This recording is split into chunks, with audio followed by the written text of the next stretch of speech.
Bro, నువ్వు ఎప్పుడైనా sambar proof idli చేసావా బ్రో? ఈ వీడియోలో నీకు చూపిస్తాను బ్రో నేను. సరే కానీ ఎంతమంది ఇడ్లీ లవర్స్ ఉన్నారు బ్రో?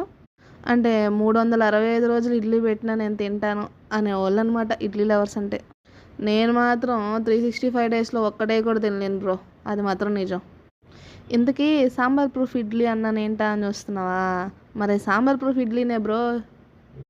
ఓ 2 ఇడ్లీ తీసుకుని ఒక బౌల్లో వేసుకుని కొంచెం సాంబార్ పోసి కొంచెం చట్నీ వేసావనుకో, నీకు 3 లేయర్స్ సపరేట్ వస్తాయి అన్నమాట. సాంబార్లో చట్నీ మిక్స్ అవ్వదు, ఆ ఇడ్లీ కూడా సాంబార్లో డిప్ అవ్వదు బ్రో.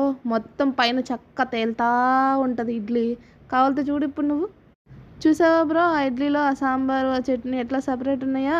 ఇప్పుడు చూడు, ఆ ఇడ్లీ తుంచితే కూడా రావట్లేదు అనమాట. అది అంత బాగుంది, అంత మెత్త దూదిల్లే ఉందన్నమాట. అందుకని తుంచితే కూడా రావట్లేదు. ఇప్పుడు చూడు, ఆ సాంబార్ చట్నీ కూడా అంటుకోవా ఇడ్లీకి.